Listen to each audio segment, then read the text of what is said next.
Okay, welcome everybody. My name is Guillaume. I'm the CEO of Airline Selection Programme, and I'm very pleased to be with you tonight.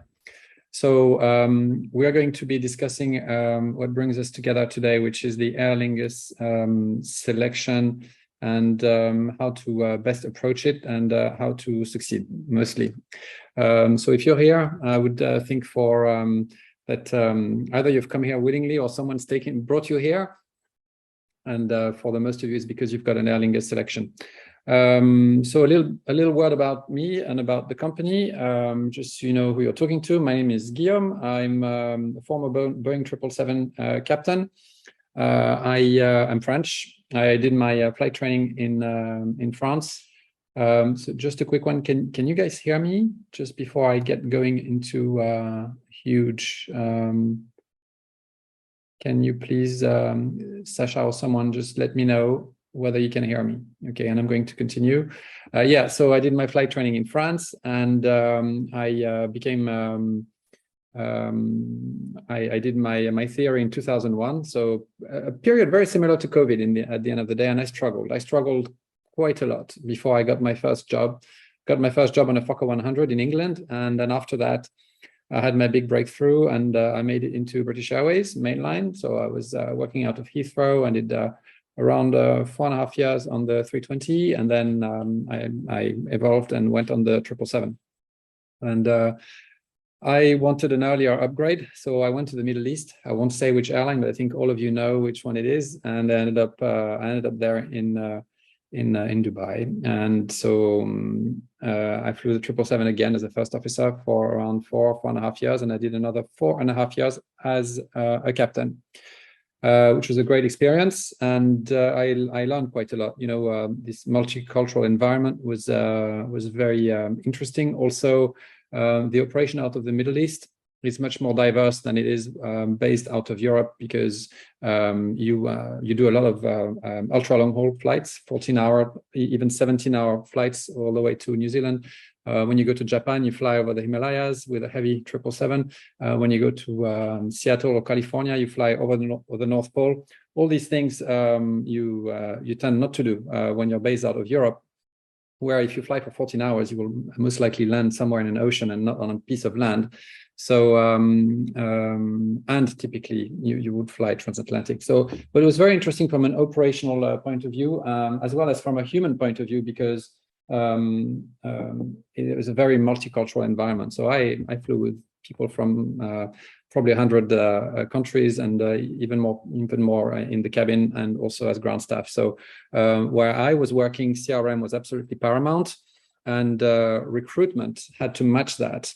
And it was I quickly after I became a first officer there, I became a recruiter. So I was hired as a recruiter. So I flew a little bit less, and I spent roughly a week, sometimes a month recruiting. And to me, this was a fascinating experience because of what you're undergoing now. I can still remember. And to me, this phase between the time of leaving flight school and the time where you finally make it into an airline is grueling. It's tough, you know, and I can still remember it. And when I became a recruiter, I went like, oh my God, you know, why didn't no one tell me what's going on, you know? And after COVID, I came back for family reasons mostly. I survived COVID as a pilot, which was quite tough over there. And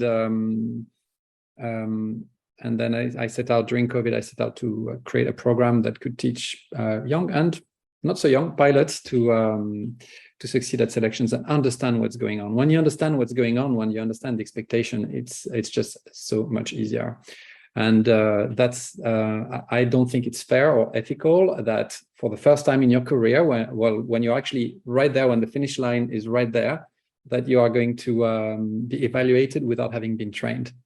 And that's not fair. That's not right. So this is the gap I want to bridge, and we're going to do a very practical item today, which is the Aer Lingus selection. So let me share my screen, because I know that you know, everybody's time is precious, and tell you what we are going to do today. So, oops, that's not what I want. Okay, stop the share. Okay. That's not what I want. Just give me a second. Need to find PowerPoint. Okay, here we go. Let me share my screen again. Good stuff. I guess you can see my screen now and here. Right. So the Aer Lingus preparation evening. Sorry, guys, I'm all alone managing this tonight. So here we go. Okay. Can you see the presentation, Sasha? If you can tell me, please, in the on WhatsApp, that would be great. So Aer Lingus preparation evening. So today, so we are going to talk about why Aer Lingus runs an advanced recruitment. There's 3 types of recruitment for airlines. There's classic, hybrid, and advanced. So it means, in a nutshell, that they are going to use, make extensive use of all HR tools and techniques that exist.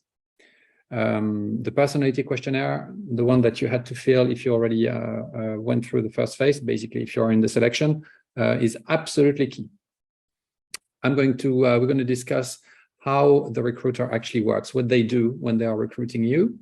They are evaluating key competencies, and they are assessing danger areas in the behavior that they saw from your personality questionnaire.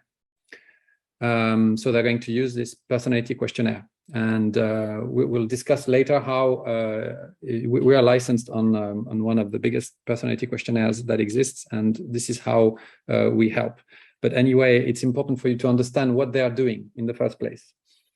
We'll talk about the group interview, because the Aer Lingus group interview, what we know of it, we collectively know of it, is interesting. I think it's a good design, and how to position yourself, and how the way that they design it at the Aer Lingus means that you kind of need to understand airline processes.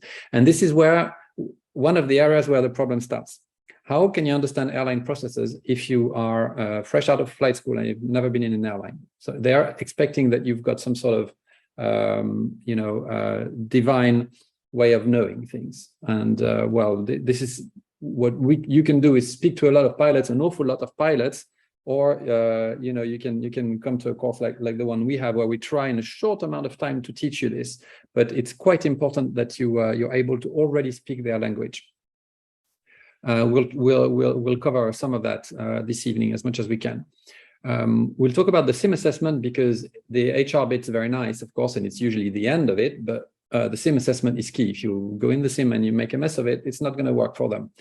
But the SIM is not so much flying as soft skills and your attitude in the SIM, and how you recover from your mistakes, and a simple understanding of how to manage a high energy approach and what you're going to do if your approach doesn't go well. This doesn't have that much to do with your flying as your ability to take quick, relevant decisions, for instance. So we're going to see how it's important when you approach this SIM now to kind of move away from what you've learned before, and you're entering now a new world, the world of professionals. So you're no longer at school now, you're in the real world. And so we're going to talk about decision models, workload management models, and intervention models. Let's not forget, on a large plane, it's 2 of us, and in the SIM, it's 2 of you as well. In some airlines, and to this date, I don't think we know whether Aer Lingus runs a 2-candidate SIM or a 1-candidate SIM, but in any case, there's someone in the other seat. So intervention might be needed. Then we'll talk about the key competency pyramid, and why that's just a part of it. But at this point, you can't really understand what I'm talking about. You'll see that later in the presentation, the human resource markers and how they're being used. And then, of course, we'll go into how we can help you. The course that we've designed, the personality questionnaire that we can help you with, that will be absolutely instrumental in an advanced recruitment. I mean, the advanced recruitment is based, and the interview is based, I would say, more than 50% on the personality questionnaire. Otherwise, they wouldn't have you do it, And our clients all get a personalized debrief with me. That's just the way it is, because it's important that you understand what's been delivered during the course, a full resources section, a community will talk about all that, a system, etc. Great. And then there's SIM sessions that we run as well, and we'll detail them. And then there'll be a time for your questions. Okay, you'll have to be patient with me because I'm alone managing the panel. So if you have questions, what I suggest is write them down. We'll make a few breaks, and then I'll try and look at the Q&A and answer them as we go. I assume that we're going to last a little bit longer than the 1 hour that was allotted, but that's fine. Good.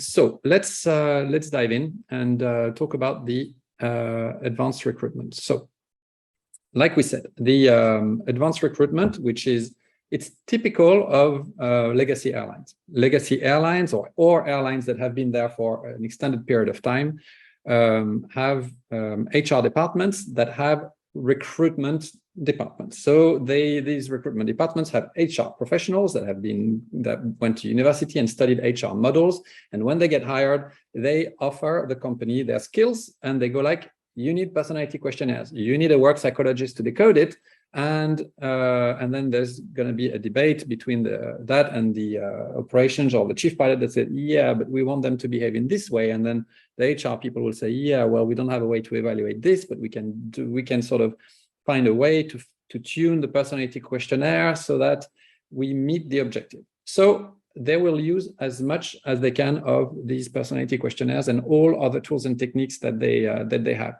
Questioning techniques and all of these will be quite advanced.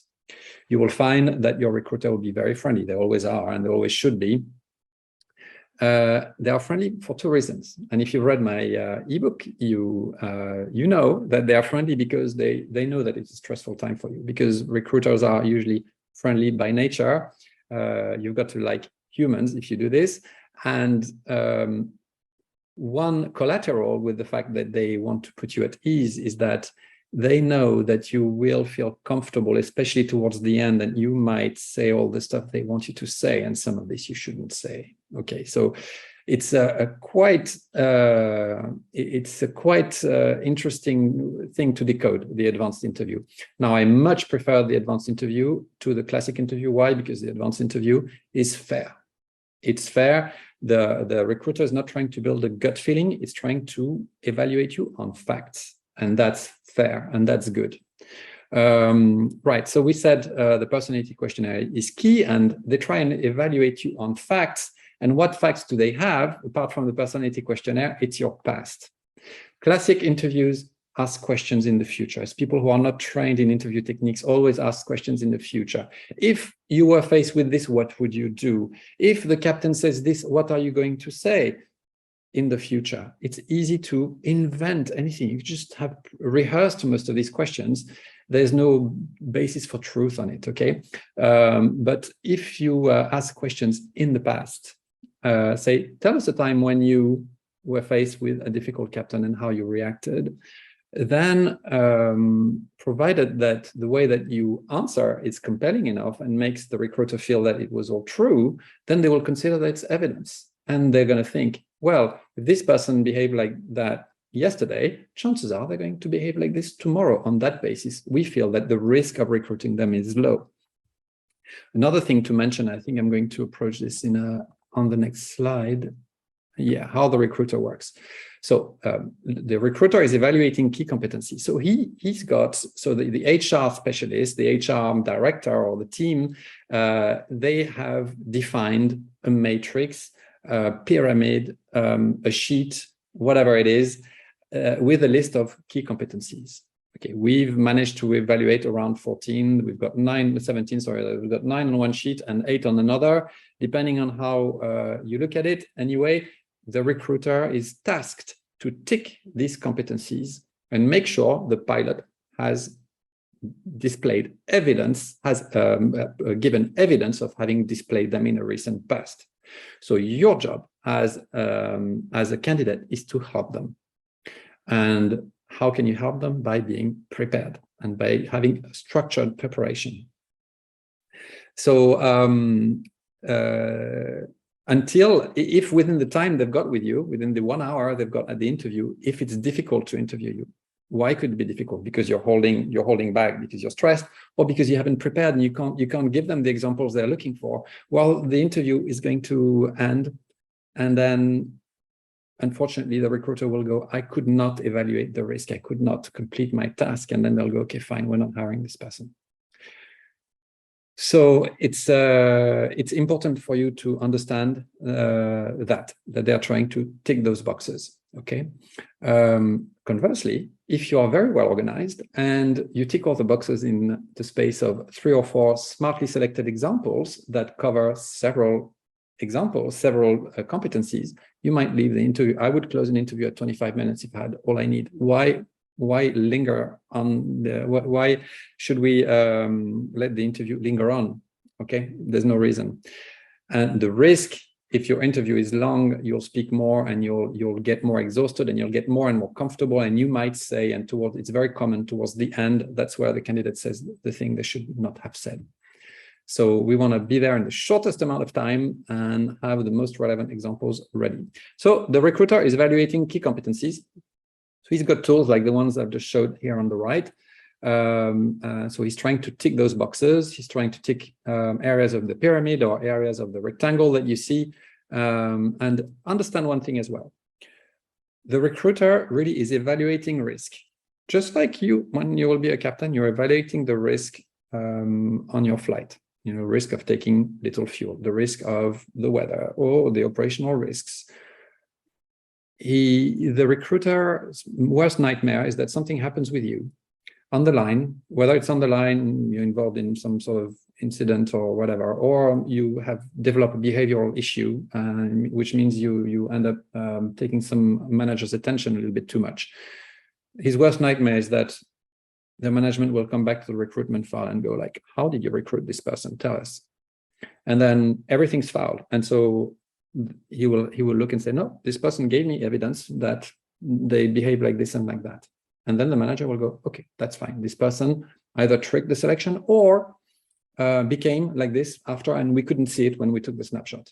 Okay, so understand your recruiter really needs this evidence. You know, he cannot do without it. Okay, so they're going to use a personality questionnaire. We said that. And then in the personality questionnaire, they will assess danger areas. So the areas you see in red and purple here are areas which, if combined, if someone is in those areas, they're going to go like, oh, this, or close, they'll go like, okay, we need to ask specific questions now. And so it's quite rare that people are actually in danger areas. It's quite common that they come close, and so then we ask specific questions. And if I've got someone who is close to a danger area, roughly 30 to 40% of the interview is going to be on that. Why? Because before coming into the interview, I will have debriefed this questionnaire, maybe with another type of specialist who will tell me, I need you, on top of your normal interview, to bring me evidence that what we've seen here through the questionnaire is not the only behavior this person can display, but that they can evolve, and they are like this sometimes, but they can also be the other way, depending on the circumstances. So during the interview, I'm going to ask a lot of questions. Say that someone who, for instance, shows little empathy. I'm going to ask them questions about times when they've managed people who were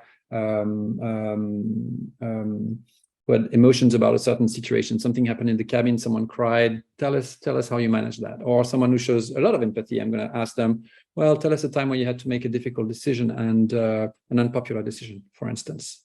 And I'm going to want to see that this person who showed a lot of empathy is able, if needed, if warranted, to make that difficult decision, for instance. Okay. So there's many cases. I'm not going to develop them here, or we'll be here the whole night. But I hope you get the idea of what the recruiter is trying to do.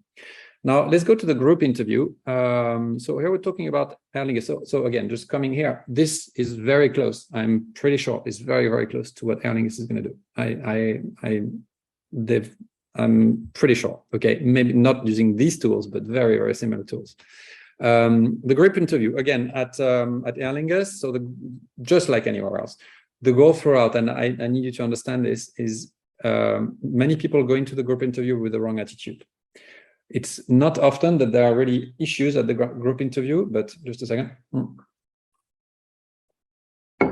But a lot of people will tell you, you need to show that you're a leader, because they have this image of the captain being the overwhelming leader. Well, let me tell you, that's not the case. The captain today has to be this person who can evolve in behaviors depending on the circumstances quite a lot. So we don't want just the leader in him, we want the team player in him as well. Okay, so you need to be shown to assist others and be the occasional leader. So now, if you're in a group where you're the natural leader, everybody turns their eyes to you because you've got this natural charisma. Sure, you will lead this interview probably the whole time, but being aware that this is going on, you can try and delegate that lead a few times and give it back. Okay, which will give you energy also to solve the problem better. The leader gets exhausted. Okay, so it's important for you to understand that. Now, the second part of the Aer Lingus exercise is a very interesting design, which I'm going to try and go on to, to pilot assessments.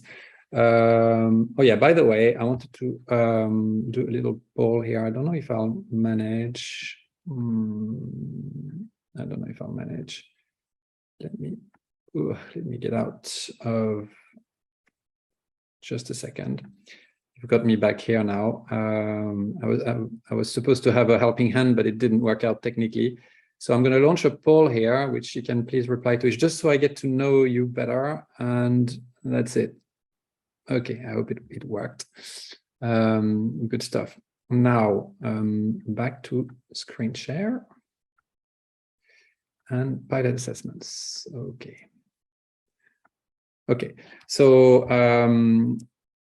in the group exercise here, so they've got this very typical survival scenario.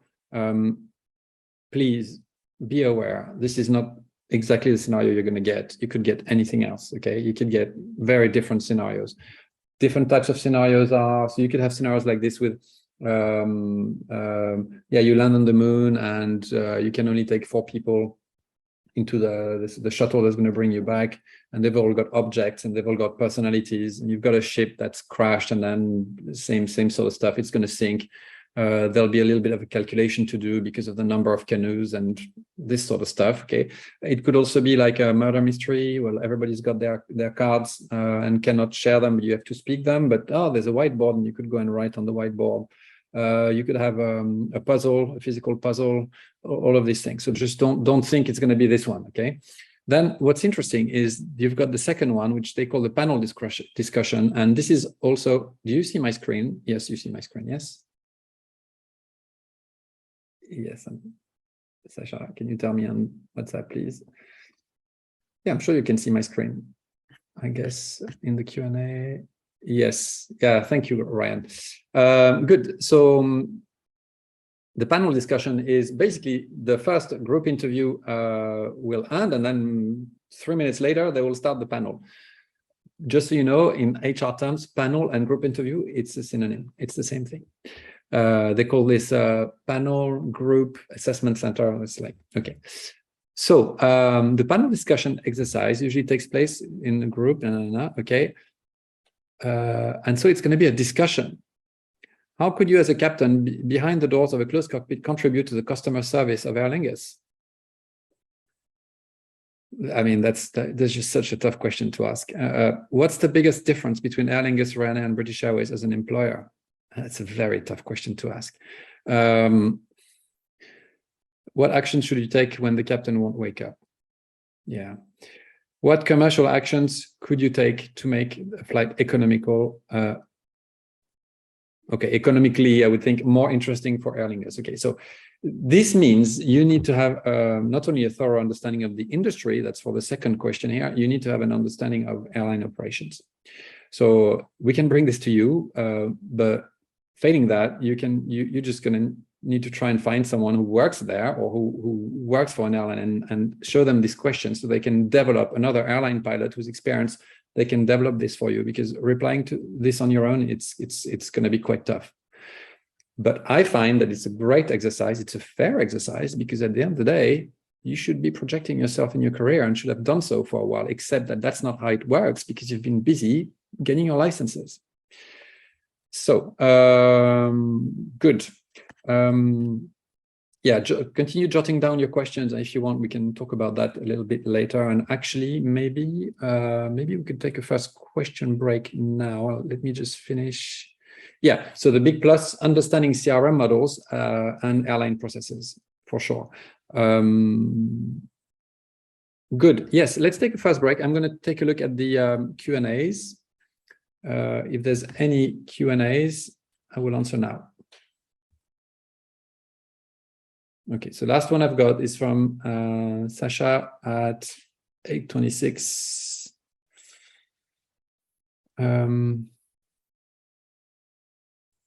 You're so kind, everybody. Okay. Yes, the webinar is recorded. At least I hope it is. Still, it should be. Okay, let me exit this viewing mode, stop the share. Yeah, it's being recorded. You can watch it later, I guess. Okay, could you give me some example answers that would be reasonable for the panel discussions? Okay, anonymous attendee. Right, I'll take one, and then we'll carry on. Okay. So let me share my screen again.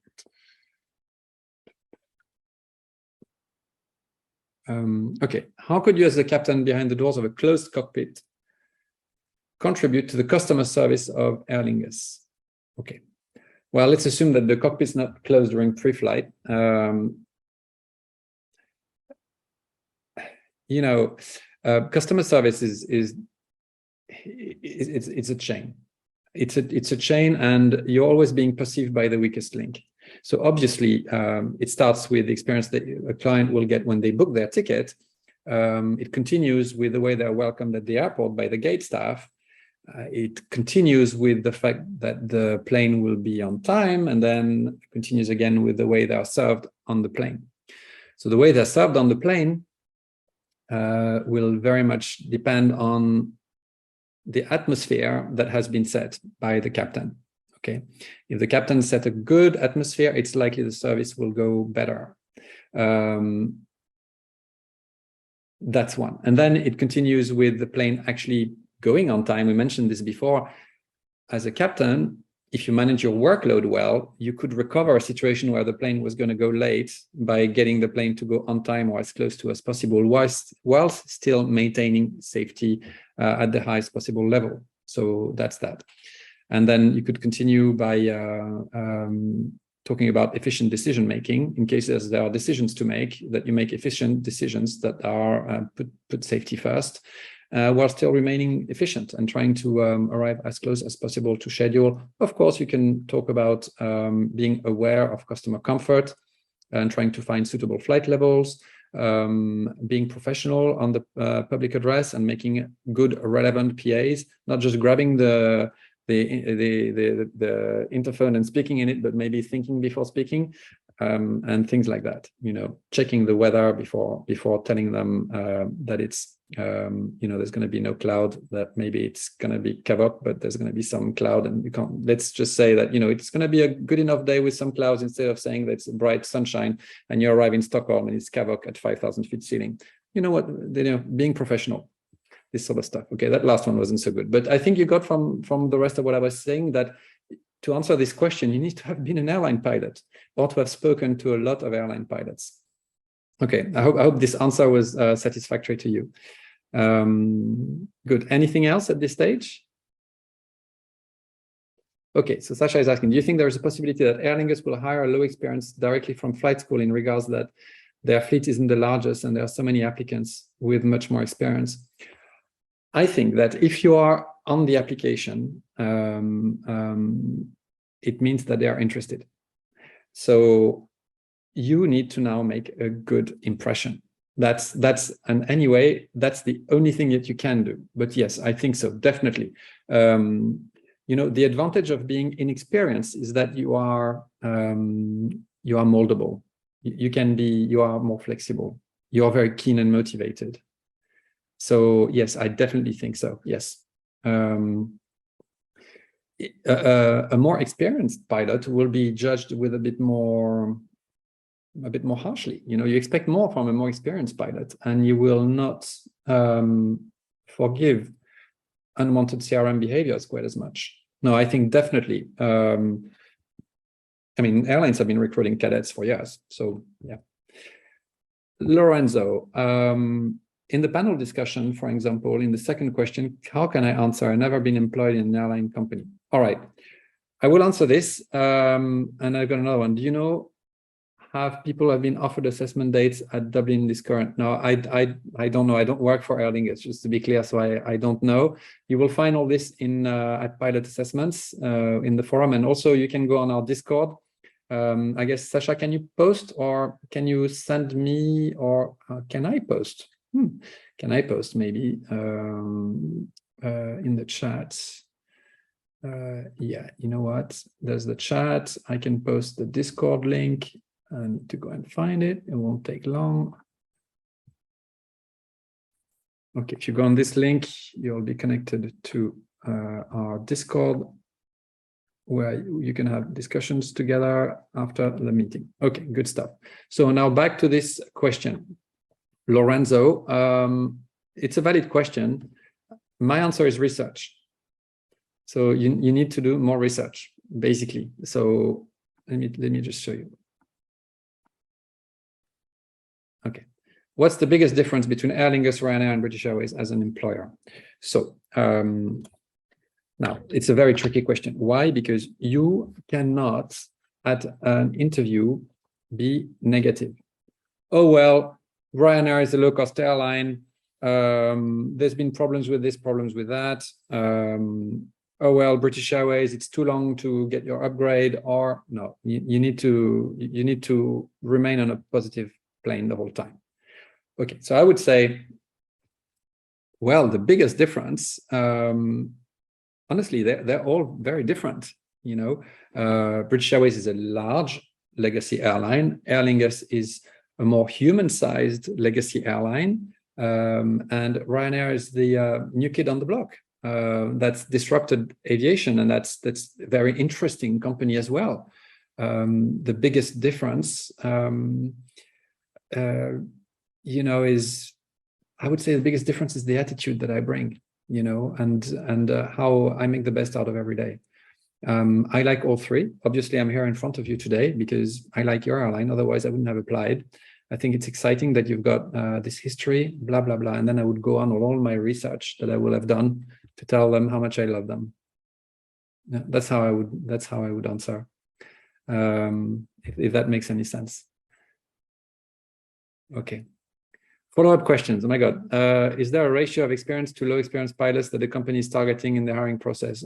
I wouldn't know that. This is something that I don't know. I just don't know. Know this. If you're in this process, you've got a chance. You've got a very, very good chance. Yeah, just you need to do your best. That's what I can tell you, because you could very well be hired. Okay. Okay, let's move on with the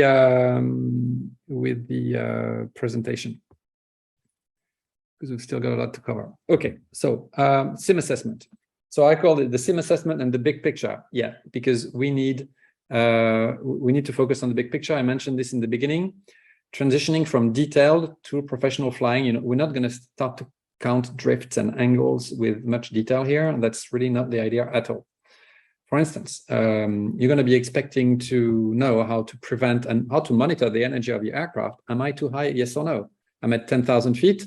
I've got 32 miles to go. Am I too high? Yes or no? You have to be able to answer this question like that. That's something you're not being taught at flight school. So if you recognize you're too high, now you're going to try and prevent a high energy approach. This is an Air France exercise, for instance. I don't know if they do it at Ryanair. They put you at 10,000 feet, slightly high, 2,000 feet high, and see how you manage.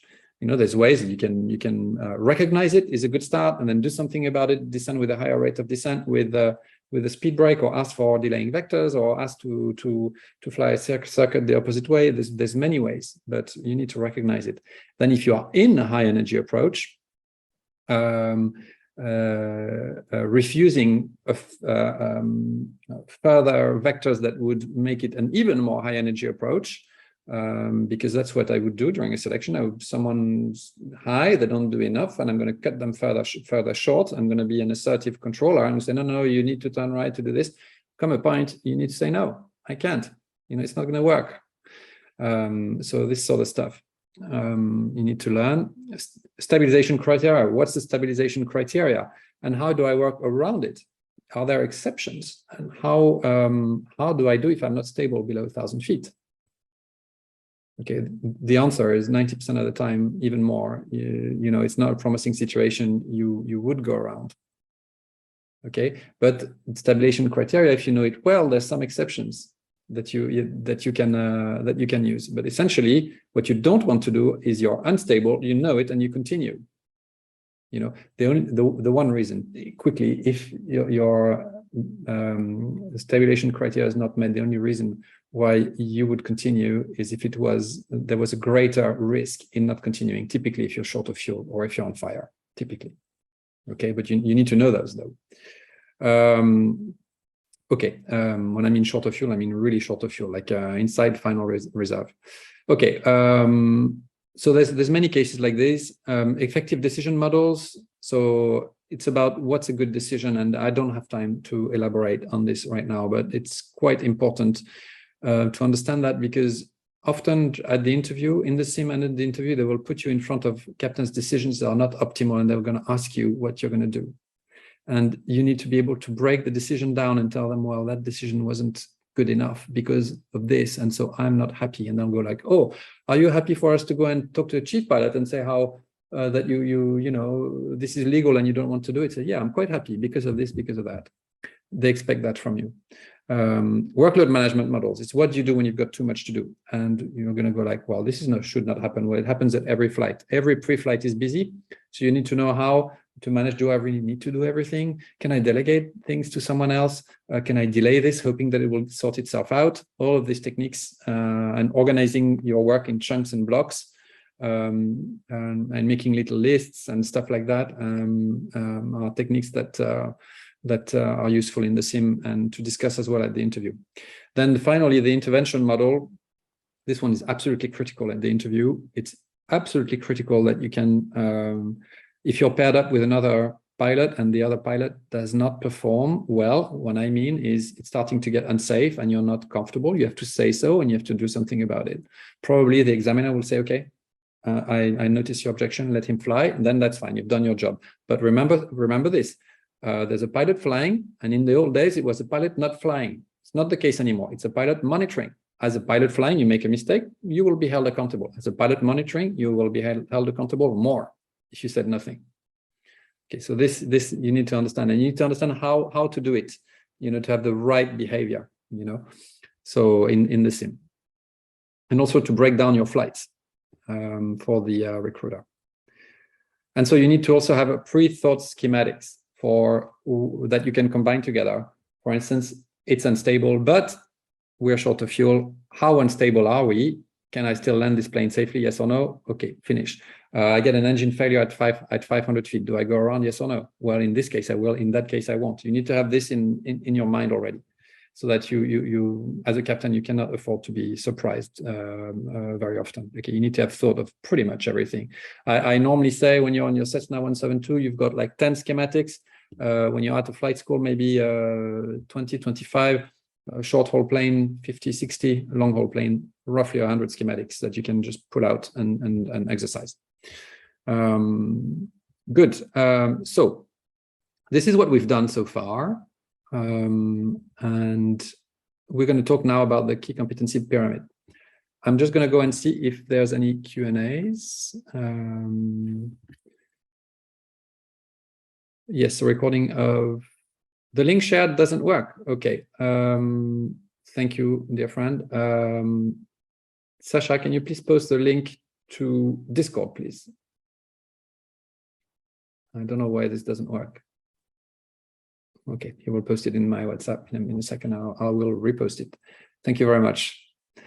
Mr. KQ/97 plus WM, thank you. Anyway, okay. Okay, I've got it. I'm going to try and post it in the chat box. Okay, let me know if this... Ah, it's not the same. Yeah, you're right. Yeah, okay. Yeah, good stuff. Okay, now we're going to talk about the key competency pyramid. Sorry, I'm struggling with my interface here. And it's just a part of all the key competencies that you are using, but it's an important part. We'll talk about HR markers and assessment matrices. And then we're going to see how we can help you. I already have unveiled this, but just to let you know where we are now, we're at the roughly halfway at the key competency pyramid. Good. So the pyramid. So this is not something we've invented, something that we've shaped in this way. If you already are an airline pilot, and if you are in a school that employs certain reporting models, you know of these concepts: knowledge, handling, use of automation, application of procedures. Is words you've already seen. In fact, it's the ICAO grading scale. So we've not invented it. The fact of placing it in a pyramid is something that that was used at one of the airlines that I've flown with, and we've added more things. But for now, the base is that. And at the base of it is your knowledge. And that makes sense. And the more you evolve, you go up and down the pyramid several times in your career. You start with your knowledge, you build handling skills, you learn to apply procedures, you learn to manage your workload, you develop situational awareness, and then you get the king of competencies, which is problem solving and decision making. That's the captain's skill. Of course, every co-pilot should have some of it, but it's really the captain's skill. So when you fly on your 172, you get your PPL, you go all the way. You get your license. Now you're a captain on a 172. Then you go back down and you learn to fly a twin. And then you go back down. You learn to fly an Airbus 320. And your knowledge all the time expands. You should never stop learning. I continuously learn still now. The more knowledge you have, the less steep the path is to a good decision. It's important for you to understand that. So never stop learning, okay?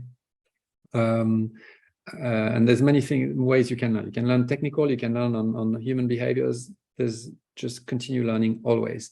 And on the side of the pyramid, there's the other competencies that keep it together. It's the leadership and teamwork, which are the same. Like I said before, we no longer want leaders that, team players that don't lead. We no longer want the co-pilot that's here for the ride, and that if the captain makes a mistake, an appreciation mistake, or the approach is unstable, there's no other threat, and decides to land anyway. We want a co-pilot that's going to say, no, I don't agree with that.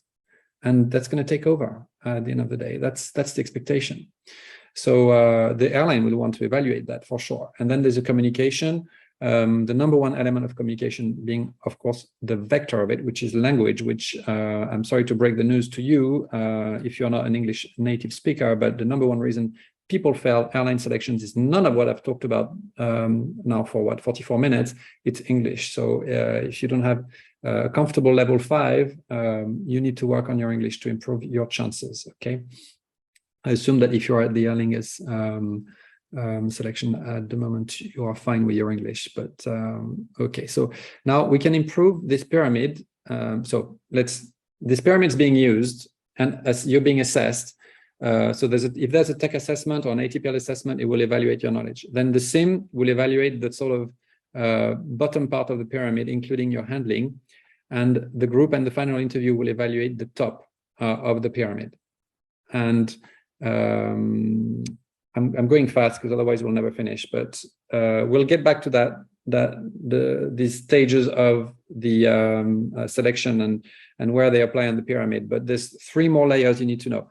There's the self-awareness. Situational awareness is worth nothing without self-awareness.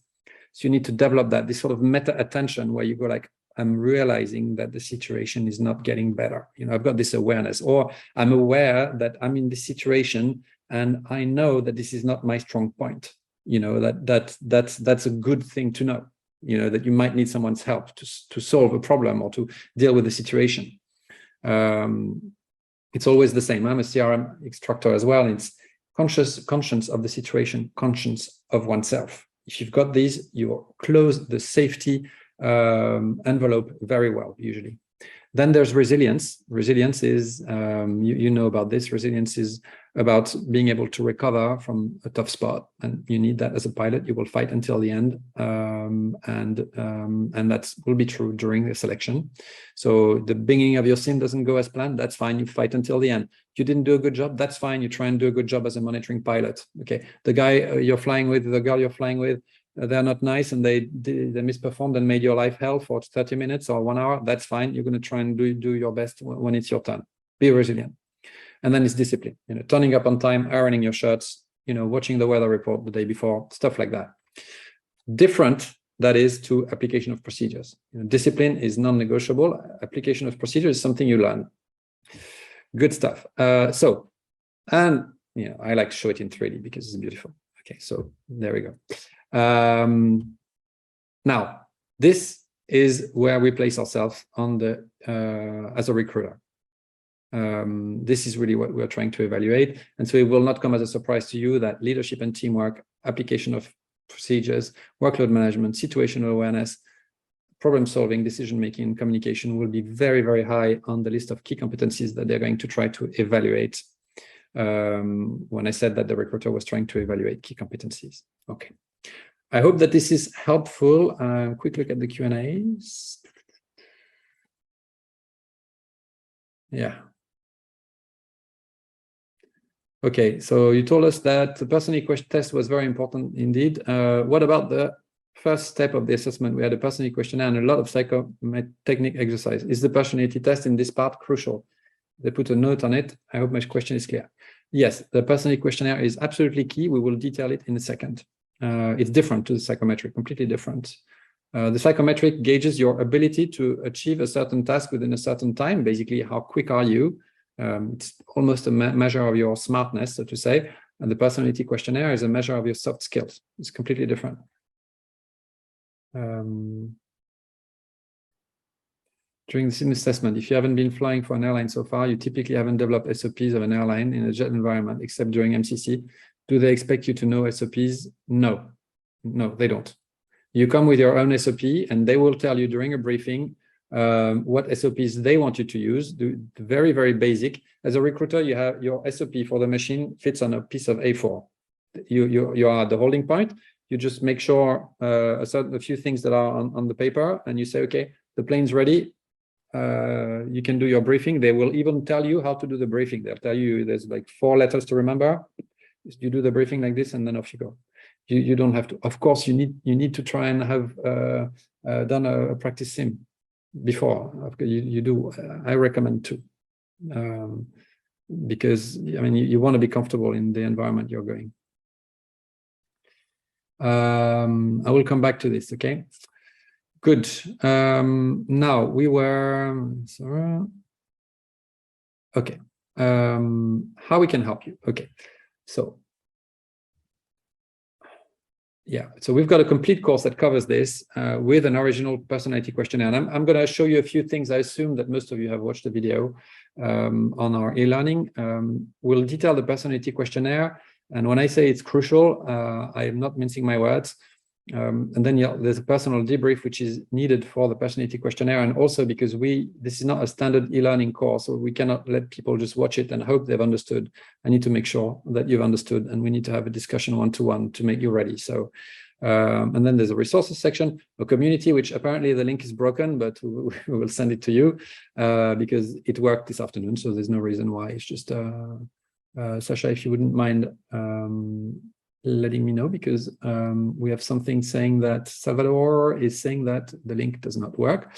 A community to help you indeed. And it's a system. What I'm going to show you now is a system is not just for Aer Lingus. It works for any airline in your life. And if you, at many airlines, you have another interview in order to become a captain. Again, these skills will come in very handy. So,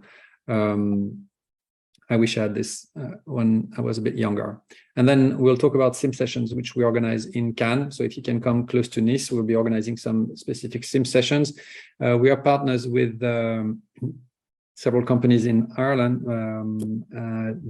They unfortunately are not, the Aer Lingus has taken all the sim slots, so we cannot go there. So we'd go in Cannes. Good.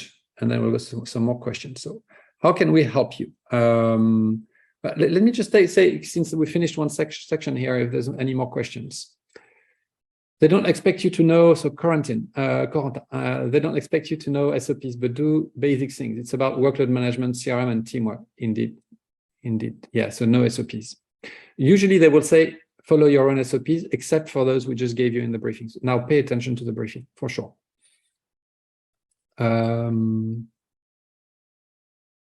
Okay. Any do's and don'ts in the sim session? I think I've sort of replied now. The airport to fly in the sim is randomly chosen.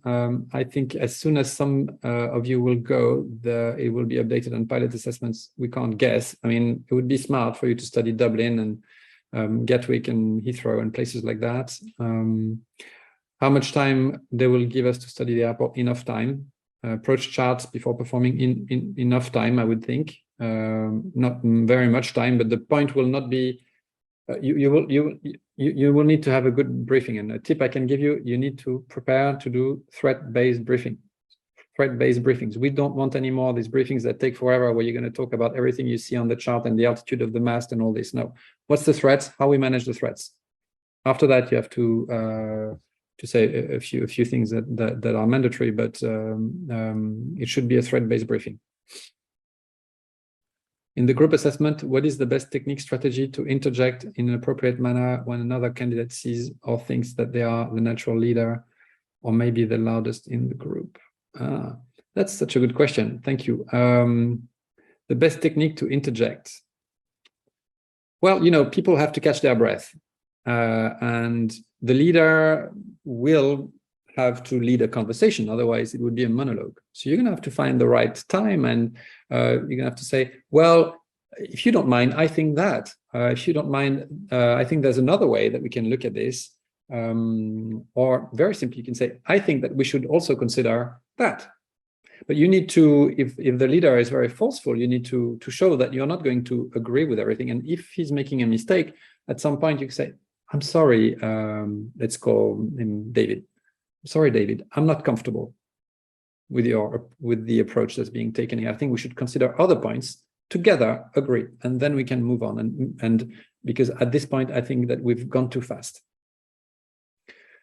It would be better if things wouldn't get there and that you would manage to bring him or her back to the table of more collaborative environment quicker. But if you don't, at the end of the day, if it's really going into the world, you need to show that you can resist, and it will be very well perceived, especially if you do it in a nice way.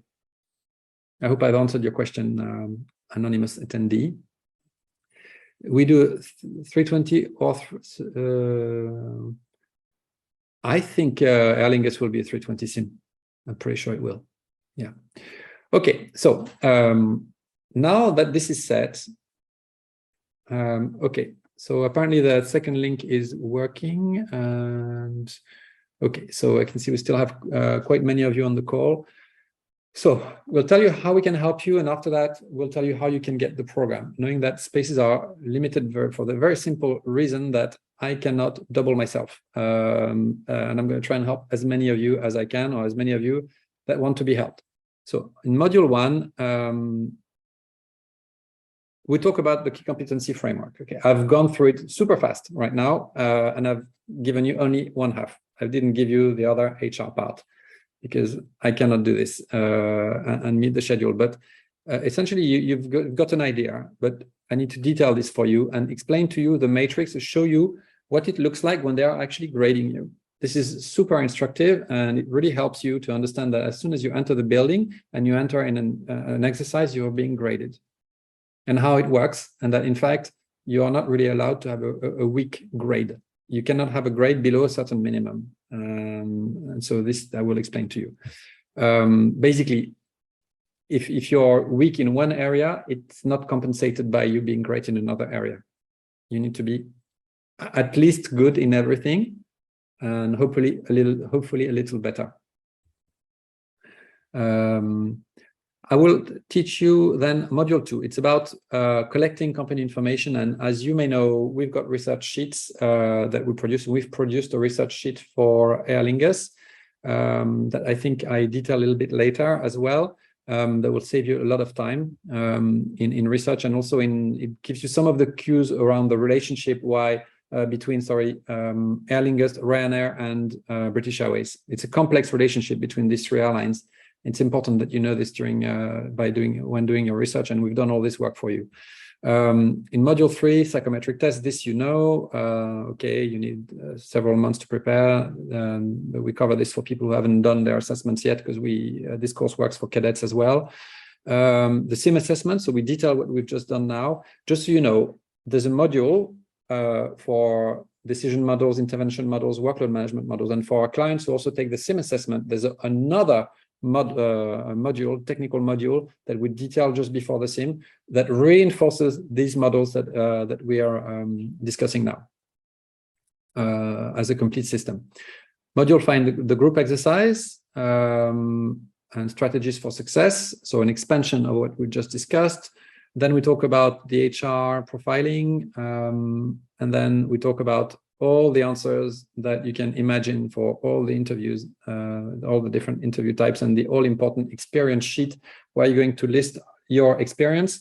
And there's a ways to go about that to make it efficient, so that you come into the interview room only with what's relevant. You cannot come in the interview room. I mean, like I've flown for 20 years. And I've got 11,000 hours. I've got like 50 examples. You know, I would come for my own interview. If I went into an interview, I would come with 6 or 7 examples. So you need to filter them.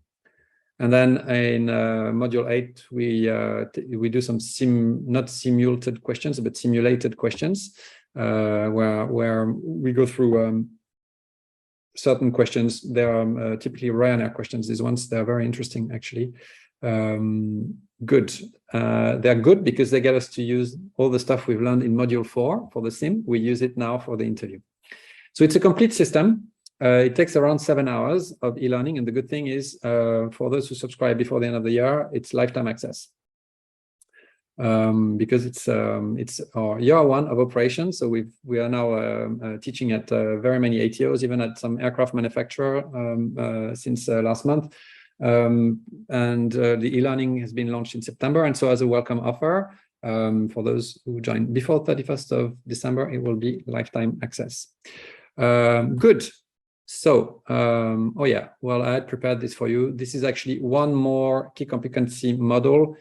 I don't have time to detail it, but just to give you an idea of the depth in which we are going to go, this is quite a good slide. This is a slide that explains how to analyze a company's annual report. This gives you an idea of all the research sheets that we've done, and the Aer Lingus research sheet is here. So it's quite long. The Aer Lingus research sheet is 3 pages, I think, because it was a very interesting airline to analyze. Also, an airline that does not have its own annual report, because it's included in the British Airways and the IAG annual report. So and their website doesn't give you many keywords. We had to go elsewhere to find the information. But it's a pretty good research sheet. I'm quite happy with it. We talk about mindset.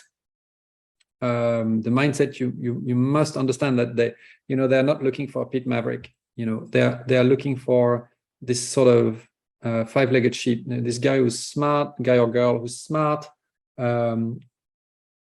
is able to be creative if needed, will follow procedures the rest of the time, and will never complain. It's quite an interesting combination. So that's what they're looking for. And the goal is that you're going to give them that at least for the 2 days that you're going to be there, or the 1 or 2 days that you're going to be there. We talk about briefings. We talk about management models. This slide alone takes about 45 minutes to explain. We talk about how to have a management model with you at all times. We talk about decision making, the intervention model, the workload management model, and this is an example of what you would do on a 777 to dispatch an airplane, and all the things that can go wrong, and how you manage to get the plane as close as possible to schedule whilst respecting safety at all times, right? So that's it. So that's what we do. That's for the models. Then for the sim tips, we tell you how how to that you should remain active the whole time, that you should be resilient, not making things worse if you're unstable, to go around, and how to prevent that from happening in the first place. and using your management models and having a management model in place for the most common things that you know to expect in a sim scenario. For instance, you have an engine, you know you might have an engine failure if you're type rated, okay, or if you're non-type rated, you might even have one, but just a little bit later. You need to have a management model to bring the plane back to the ground. You know, there's things to do after you've controlled the airplane and made the situation a little bit less bad by actioning a few controls. Then now you're in management mode. What do? You give control to the other person, and then you run a foredeck or a DODAR to completion, and then you organize, you prepare the box, you know, the FMC. And then when the box is ready, you take control again for the other person to check the box, and then you're going to do a thread-based briefing. Simple, but you need to have that in your mind very clearly. You cannot hesitate. And when I say simple, it's simple, but it's kind of difficult to have in your mind at all times until you've rehearsed it time and time again, which is why I recommend people don't wait to get this education, because if you come 1 week before your assessment, you won't have time to absorb it. Even if you had time to watch the 7 modules and you were great at summarizing, absorbing it will be a problem. So, okay, we talk about strategies for success in the group assessment and candidate profiling. So we will give you, as part of this program, an original 16 PF questionnaire, which we will buy for you. It's the free ones that you get and pilot assessments. We are exclusive partners. We are very, very close. We're actually developing a software together with pilot assessments, which I think will revolutionize the way that airlines and candidates communicate. By the idea is to shorten quite dramatically the waiting time. But anyway, so it's this is probably a launch for next year. But pilot assessments have a free personality questionnaire on the site. Just bear in mind, take it really, really be careful. The free personality questionnaires are not quality verified. They can have been configured by students. You have no idea. And it's only as good as the debrief that you get from it. So initially, when we created ASP, we went for a free questionnaire, and me being quite used to assessing people, I was like, my God, this is not the person I've got in front of me. And a couple of people very early on, the very first batch in January last year, went like, oh my God, this is not working. And I went like, yeah, this is not working. So we got the company accredited with 16 PF, and now it's only original tests. And the difference is, you know, incredible. I've had so far, the most people I've had at major airlines are people going for Air France. And at the time of recording, I'm happy to say that our success rate at all the airlines we've had is very high. Now, we don't have many people through with their answers. Air France take forever at the moment to respond to people. But people have fed us back that the questions came exactly where we could forecast that they would come. It's no surprise this questionnaire, which is used by many airlines, is the same that's used as other airlines in the sense that it evaluates personality traits, underlying personality traits. There's not 15 ways to do it. Okay, some of them do it with lists, others with discs, some with triangles. At the end of the day, it's all the same. But this is like a surgical approach to interview preparation, and I'm so proud to be able to bring it to you. Now, I'm happy to say, since we're on the topic, our success rate this year at Air France is 100%. Now, we've only got 2 people through. We've got more waiting. At Ryanair, we've got 100% as well. Volotea, 100%. At Wizz Air, we've had 8 candidates through. 2 have failed because of bad sim partners. Well, bad sim partner, I shouldn't say that. Sim partners that kind of wanted to run the show and were difficult to manage, and it's a 75% success rate at Wizz Air. So I think with time, with more volume, but we've prepared way more than 100 people. They're just not all through selections yet, but the results are more than what even I expected, to be honest. So I cannot say enough how important this is to you, and all the people who've done it have loved it. And they said also that they arrive at the selections more relaxed. And this is important, because if you see a candidate that's relaxed, you think that they're in control. And if they're in control, you go, you know what? This person is probably in control in everything they do. So they're going to want to hire you. It's as simple as that. Okay, so it's got 160 questions. Some of them have more questions. The one that you've had at Aer Lingus is more questions, but at the end of the day, it's all the same, very similar. It's designed to get a good idea of who you are, of your underlying behaviors that are not necessarily observable, and gives a key competency bias for the recruiter. So I show you how it looks without trying to help you fit it, because it has to be you, especially when we practice, it really has to be like 100% genuine. And then we will be debriefing using a scale like this, where there's 16 personality factors, 16 PF, and then you will end up with your result. This is my result. If you want to know what kind of person I am, this is me. And then we will go, okay, well, for instance, this, in my case, this person is very trusting. So first of all, where is he in his career? So it's quite normal when you're at the end of your career that you're like that. But I will ask this person, tell us a time when you've been too trusting with someone and it ended up backfiring on you. Okay, so now my goal is going to be to bring an example where I'm going to say, yeah, this happened, because I'm trying to disprove something that wasn't optimal on my report. I know it's going to come. I know the question is going to come. I'm going to say, yeah, this happened. I pick an example that's quite far in the past, not too far, but quite far, where I was too trusting and it backfired. Typically, I trusted someone to fill the FMS for me and they didn't, or they made a mistake and it has a minor consequence.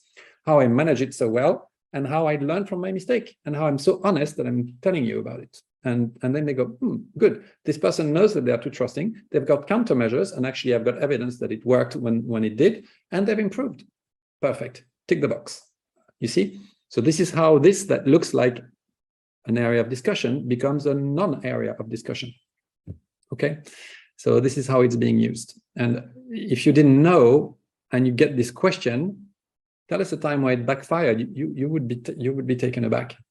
You know, and this is where your interview can get very slippery to the point of, unfortunately, not being convincing. I hope this makes sense. Different types of interview, we discussed this already. The advanced interview. We talked about what the advanced interview is about. That's what you can expect at Aer Lingus, questions in the past.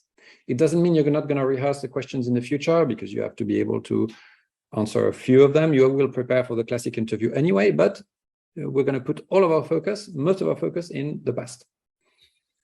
So you're going to come up with examples that tell you how examples should be, what the best examples look like, how to come up with examples. Okay, and there's a whole list. I'm just showing you this now. It's already 9:08, but just to show you how many questions we discuss. And all of this, by the way, is detailed in the 22-minute video just before the course page that you can grab from our website. So there's an expansion of this on there if you want it.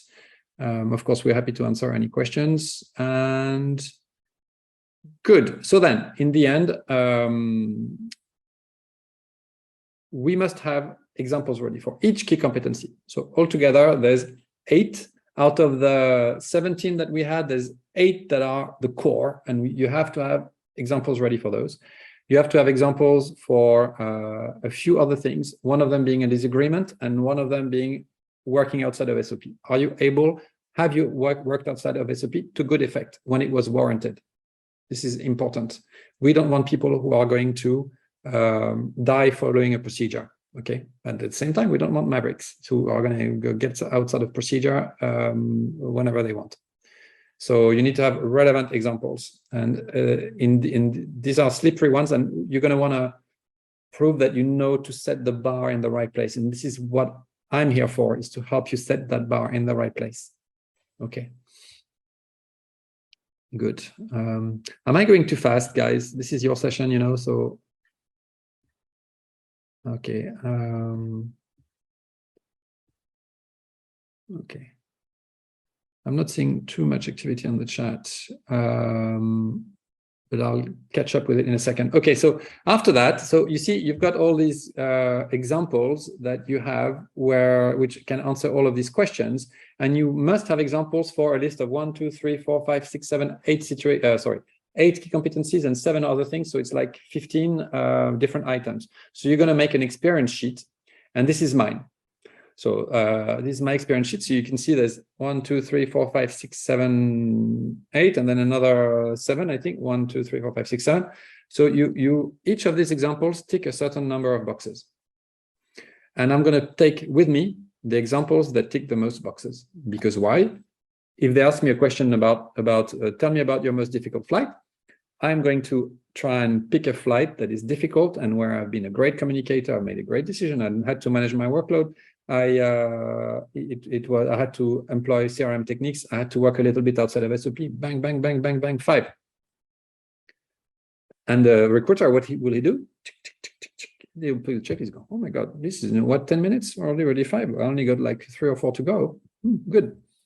You see how it goes? And they would be very happy if you did that. Good. Well, 1 hour and 11 minutes of talking, and I hope this was useful to you. Do you have questions before we tell you how you can get this if you want it?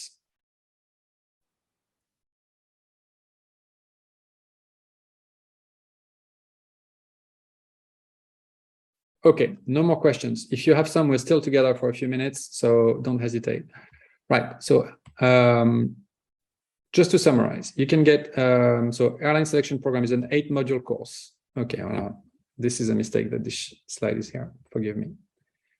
But I think you get the idea. And an 8-module course with 7 hours of high-quality content on a modern e-learning platform with resources.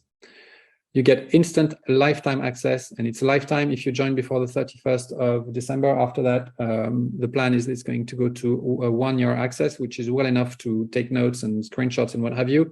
But after that, it will probably go to a combination to 1-year access and then membership. But so if you join before the 31st of December, you will get lifetime access. You'll get a professional handout for the slides that are given during the course. You will get airline research sheets, such as the Aer Lingus one. By the way, my little finger told me that on the Discord, Sasha is going to post the Aer Lingus research sheet or a link to it in not too long to say thank you for being here this evening. An official 16 PF questionnaire, which we buy for you. A 1 to 2 hour, personal debrief. So it's with me. Okay, and it's likely to be with me until the end of the year. We've got another recruiter, a Singapore Airlines recruiter who is now retired, who will come and join the team soon, but it will be with me. So if you liked what you heard, you will probably enjoy spending some time together. When I say 1 to 2 hours, because it depends. The idea here is to make sure you've understood everything and that you get a proper 16 PF debrief. Most people run out of energy after an hour and a half of this debrief and go, okay, well, I think we're done. Do you have any more questions? And then that's where it ends. Typically for cadets who've not even been to flight school, it takes 2 hours. But for people who've been to flight schools and understand this concept, it takes a bit less. But if we need to, we'll take the 2 hours. And I'll tell you honestly, if you still have understanding problems, I will spend my goal is that you understand that you succeed. Okay, so if it takes a few more minutes, that's not a problem. And a community with events like these. And on Monday, actually, for those who take the course today, on Monday, we have an event for members only, where we're going to dive in more detail and use the concepts of the course to detail the Aer Lingus selection and take any other questions they may have, if they have other selections going as well, actually. Good stuff. And you will get priority enrollment into Pilot 360. So Pilot 360 is the program that we are developing with pilot assessments with the goal of reducing the lead time it will take for you to join an airline. Typically being trained with us here. And also we're developing a new testing environment that the goal is to bring this to airlines and show them what our candidates are capable of doing and convincing them to speed up the process. So when this launches, our members will get priority enrollment into Pilot 360. Good stuff.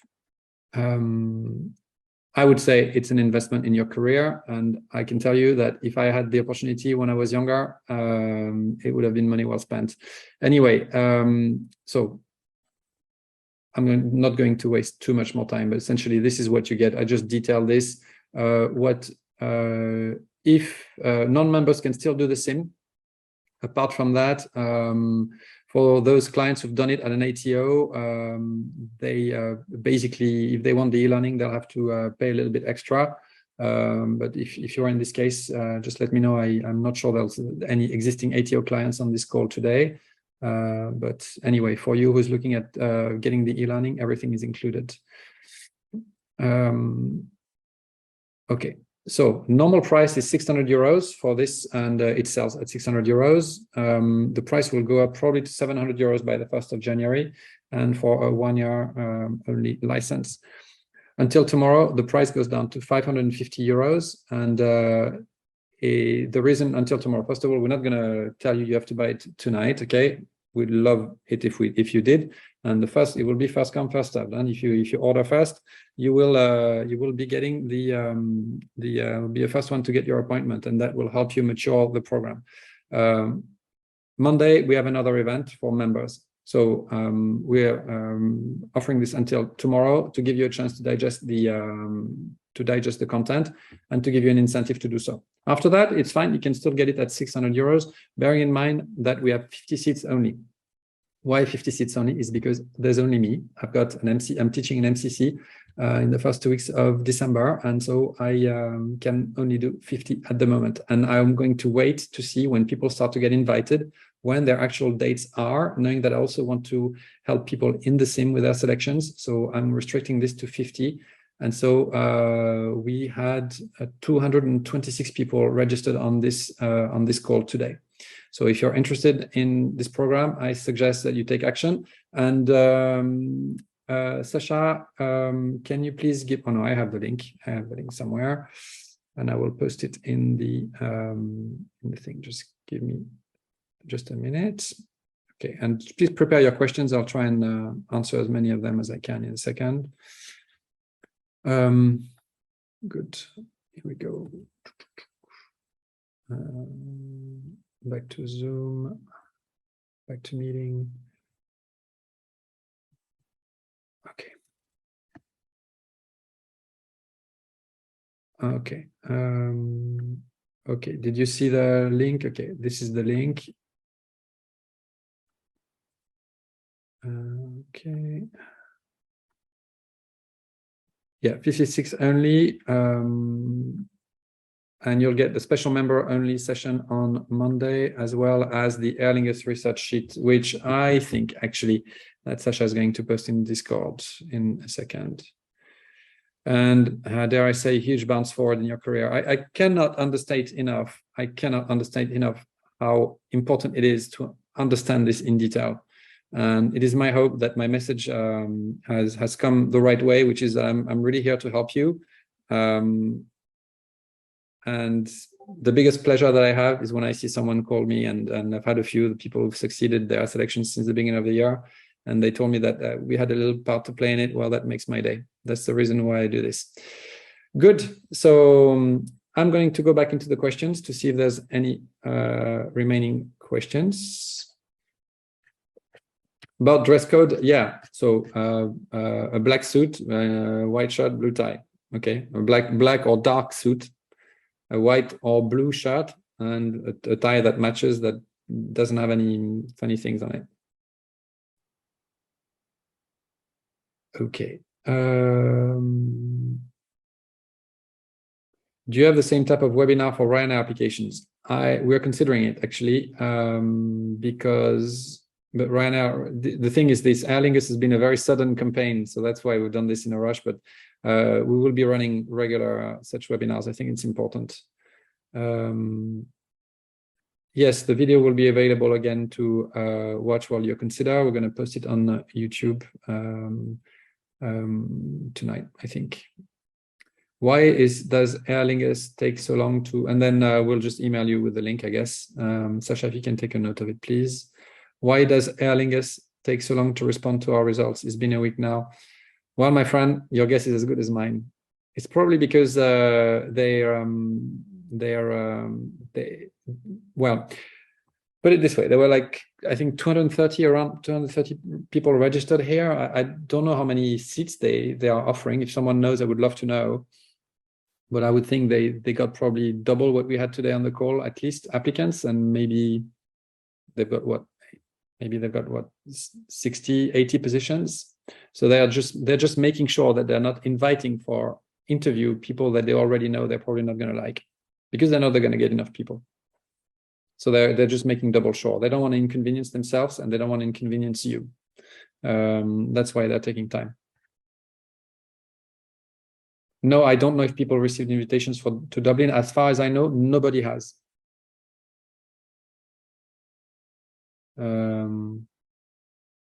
Are handshakes well accepted with the interviewers, recruiters? Yes. So in Ireland, like in the UK and in the UK in general, you do one handshake typically when you say hi to someone. Normally you don't shake hands once again. In South Europe, we will tend to shake hands much more often. And when I worked for British Airways, it was quite tough for me. I would see the captain, I would see him the next day. He wouldn't shake my hand again the next day because it was done. That's the way it is. But yes, you shake hands once. Wait for them to offer. They will probably do it. Is hairstyle important? Yes, it is. You must be groomed before the interview. It's the most important. If you're not groomed for an event like this, it tells a story. You need to show that you have given this your best. So get a haircut, not the day before, 3 days before. Come in well groomed, and I recommend people get a manicure and that they look they look like spotless, as much as possible. Would you accept dreadlocks as an appearance? Oh man, your dreadlocks will have to just look professional, and I'm sure it's possible. I'm not an expert. I would probably go and see, talk to more people about that. If it were me, I would. If you can remove them, I would remove them. I just don't want. I mean, they're not supposed to, especially at an advanced interview, they're not supposed to use any of your personal circumstances affect your recruitment, but I wouldn't leave it to chance. If you have a doubt right now, just clear that doubt.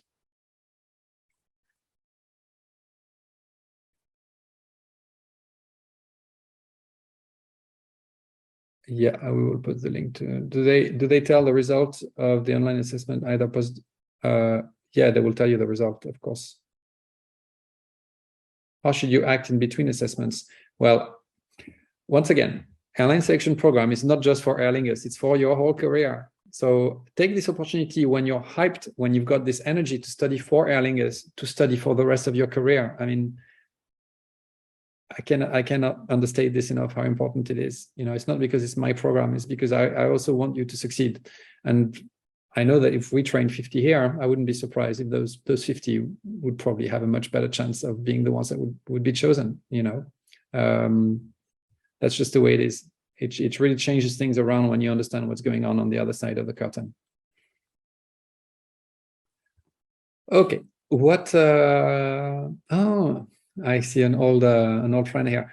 What would be the best answers about your career gaps and employment time? Should you talk about your past unsuccessful airline assessments?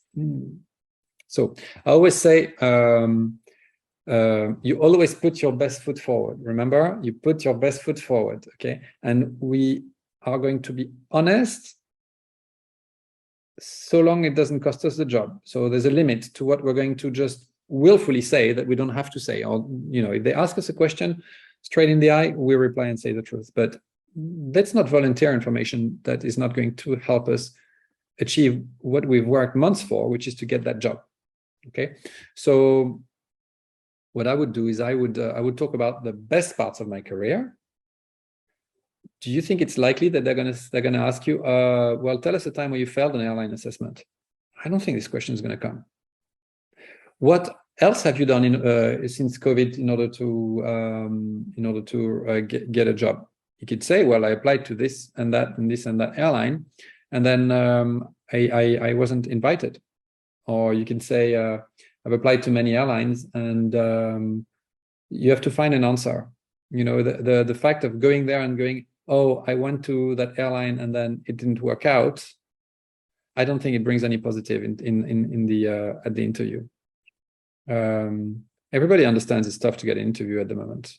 You could say, if you're French, you could say, well, I've applied to Air France and I'm in the process, and they've got my application. I expect to be called, but to be honest, I just want to start my career. I'll just be, maybe mind you saying that you're in the process for Air France. They might think that investing in you might be leaving quite soon, so maybe not an idea. I said, Well, I've applied to all the usual places. I'm still waiting for an answer. And it's quite difficult at the moment because sometimes they tell you that you're still in the pool, and sometimes they tell you that for a reason or another, they're not inviting you, even though they've not even seen you. You just don't know why. Whether they're looking for instructors or you don't know. I think that would be probably the best rounded answer. Okay, I hope this helps, Yves. Yeah, I mean, I've had a candidate come in, and when I asked him to present himself, he told me voluntarily, spontaneously, all the bad stuff, or all the unsuccessful stuff he'd done in his career, all the failures he had in his high school, and all of that. This was a person who was now a TRI, who had 15,000 hours and was looking to relaunch his career after COVID. You don't lead with the stuff you've done that's not been up to to a standard where you passed. You focus on all the other ones, if that makes sense. I hope I answered you. I'm a bit worried, Janos. I'm a bit worried that I have almost the half of my hours from TMG. I don't know what TMG is. Can it be a problem somewhere? Frank, on the ASP website, there is an English proficiency course. Do you have access to it? Okay, English proficiency course is only for French native speakers. We will have it for Spanish and Italian speakers probably next year. And right now we're still in beta. It's not being launched. English proficiency course is an online, it's on the same e-learning platform. It's a separate cost. It will be 49 euros a month for you to be able to increase your English proficiency by watching me basically give English lessons to French speakers. And we have a guiding document with vocabulary lists. And the idea is for you to be able to then, when you go to a provider or another for private lessons, that you at least have a foundation. Because otherwise, I found that private lessons would just like take too long. It would take 20, 30 hours of private lessons to recover someone who was struggling with their English. So that's why we've created this foundational course, which I think will be very helpful. Again, it's because English is an important reason why people fail. So you can get it at 49 euros a month, or I think we've set the price now at 297 euros lifetime. How detailed may technical questions be, current versus A320? This will be detailed in pilot assessments. You need to go into pilot assessments for detail of questions. Do we know the average time available between the mail and invitation to Dublin for the next process? I don't know. Obviously, I don't work for Aer Lingus. I would say they would give you around 2 weeks to a month. And if you said you need 6 weeks, they would probably give it to you. Mark, I come from Ryanair, failed in line training, so I don't have any money for the type rating for Airbus. Do they offer the type rating with bonded contract? I don't know. I do not know. This is a question for Discord, please. Others will come in and help you out. Discord, or if you're pilot assessments, you can ask there. I would think this one is quite good for Discord. Jan, at the moment, airlines seem to have pilots with certain number of flying hours. Do you think they will start hiring administrative profiles? Definitely, yes.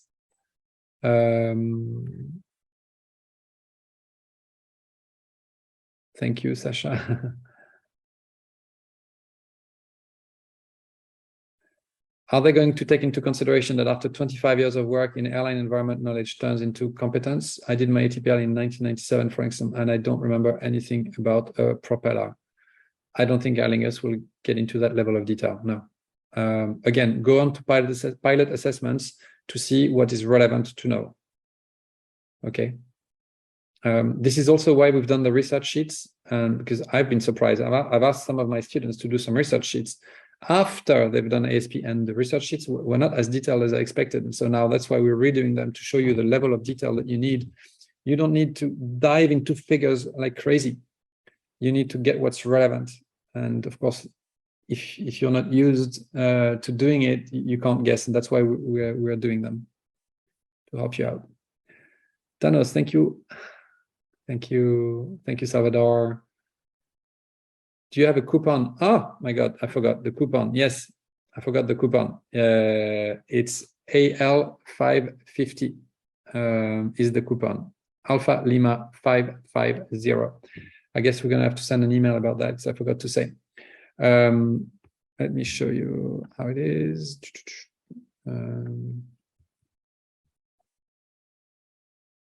Yeah, AL550 is the coupon. Okay, good stuff. In case of ATPL theory, do you think there is going to be a separate ATPL test, or do they ask ATPL questions during the interview?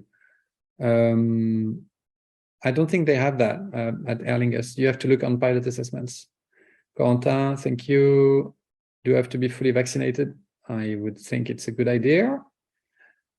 Check your travel restrictions. Having a good amount of knowledge of aircraft systems appreciated. Yes, but that's not the point of the interview. And knowing a good bit about hydraulics, electrics, aircon, or is this likely understood as trying to show off? I don't think a key competency-based interview will be about that. At Wizz Air, for instance, it is. Wizz Air is much, much more based on knowledge.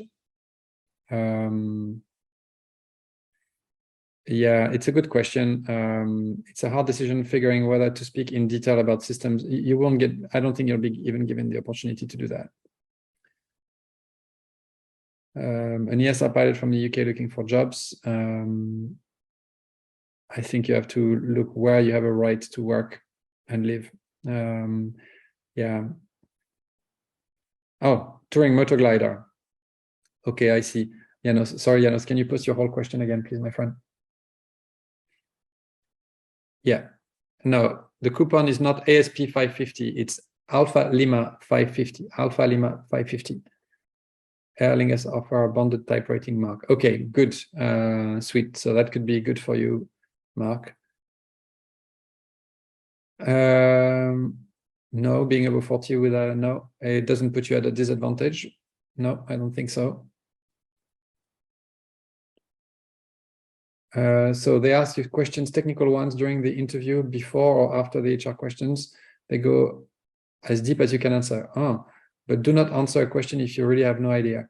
So what we're saying here is that they have a semi-technical interview on top of the HR interview. This kind of surprises me.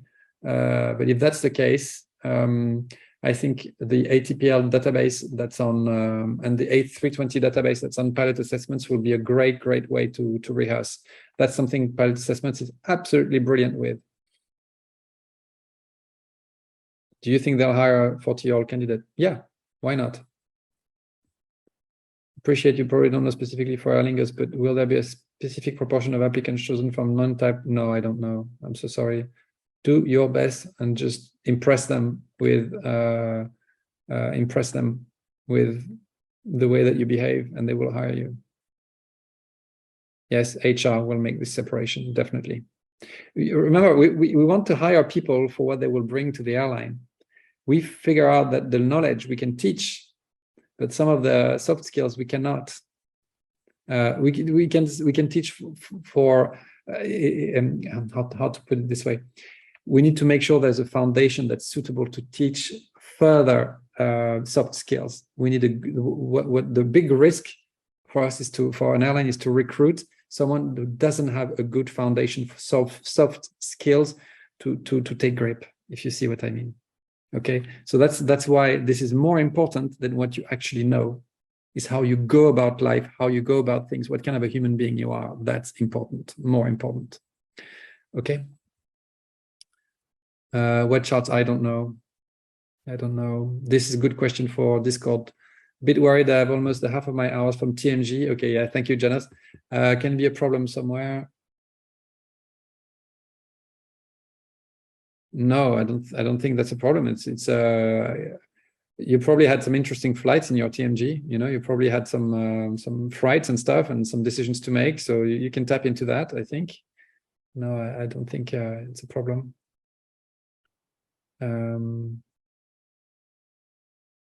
Yes, we prepare for the Qatar interview as well. Thank you, everybody. Discord link. Okay, I think we're gonna have to send an email with everything quite soon. Thank you, everybody. Thank you.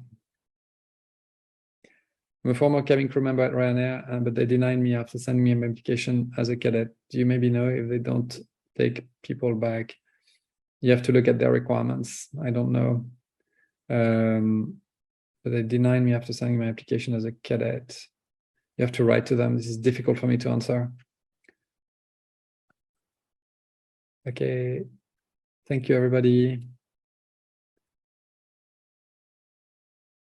Okay, so we're going to prepare something for tomorrow with the Discord link and the YouTube as soon as we've uploaded it.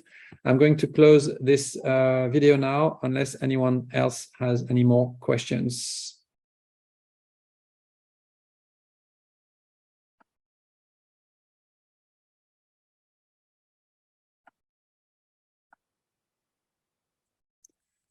Okay, everyone, it was nice to have you here. Communicate with us via Discord, as it will be make it easy just because of the sheer volume. But of course, the email remains there, and all the other usual communication channels. But yes, if you can try and communicate on Discord, it would be great. And that's it. I look forward to having you on the next call on Monday if you decide to come on the program. It was lovely to have you. Thank you.